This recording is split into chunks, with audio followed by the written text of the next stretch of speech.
It is hard to not be proud of what you do, but if you can master the art of staying humble, it will open up a world of opportunities for you. When you have a big ego and think you are better than other people, it makes you lose out on a lot of good opportunities. If you keep your ego in check, you will notice that there are fewer obstacles in your life. We all have egos. It helps us reach great heights and it makes us competitive. But if you let your ego control you, it will make you think you are better than other people. This will make you less likely to learn from other people who think differently than you, shutting down your critical thinking skills. I remember the first time I got promoted. I was so excited to be able to boss people around. I didn't really think about what I would do with my new power, but it felt good to have it. Does this sound familiar? Let's look at the content that we're going to cover in this module. Having a big ego clouds your decision making skills. Always be a learner first. And ego destroys culture. When you have a big ego, it can be difficult to make appropriate decisions. The tendency to be impolite, selfish, and interrupt others increases when we believe that we only have the ability to make ourselves successful in the first place. Even when things go wrong or when people are critical, remember to always be a learner first. You don't have to have all the answers. Listen actively with an open mind and allow multiple viewpoints to be present. Use the information to think critically and to learn and to grow. A big part of being a leader is being able to put your ego in its place, which is a very important skill for a leader to have. If you want to learn from your mistakes and be open to constructive criticism, you have to be able to admit and own up to them. What makes a person fail at being a leader? When something goes wrong, it doesn't matter how good they are at physical skills or how smart they are.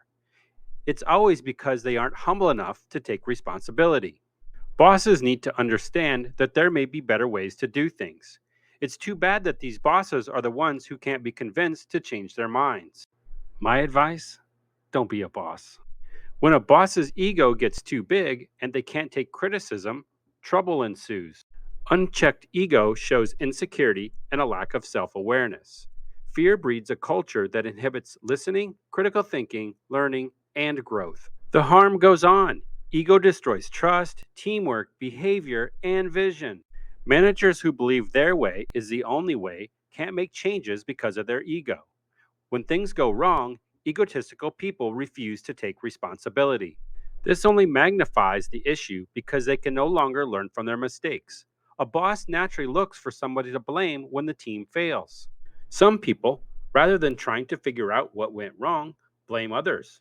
Have you ever heard a boss say, "My people didn't do it right, so we failed"? If they look up the org chart, they'll say, "My manager didn't help me, so it's their fault I didn't do well." Lack of self awareness, avoidance of the truth, and possible immediate conflict are all signs of a lack of critical thinking. Perception based decision making erodes trust and integrity. Leaders must be non judgmental and be able to think critically by listening without filters, ignoring our own experiences, dropping all assumptions, and embracing the idea that someone is going through something completely different than we have. We must be open to their different experiences to fully understand their situation. As a leader, you must solve problems regardless of their source. Your team doesn't care where or how the issues arose, they just want it fixed and move along. If your team didn't do what you asked, your instructions and communication weren't clear or understood. Poor communication lacks preparation, thought, and audience engagement. Someone on your team didn't know what to do. When something goes wrong, the leader must take full responsibility, no matter who caused it. You must mentor, grow, and develop the team as a leader. Sharing information builds trust, collaboration, innovation, and problem solving. Informing and engaging your followers will help keep your ego in check. Leaders are responsible for so much. Leaders must check their egos and show how their actions fit the organization's goals and vision. You can't do everything yourself, nor can your boss, even if your boss believes they are superhuman. You must rely on others and seek assistance. Leaders must show their team that they can be trusted, but they must also accept constructive criticism. You must own your mistakes. You learn when you step back, breathe, and realize your idea might not be the best idea.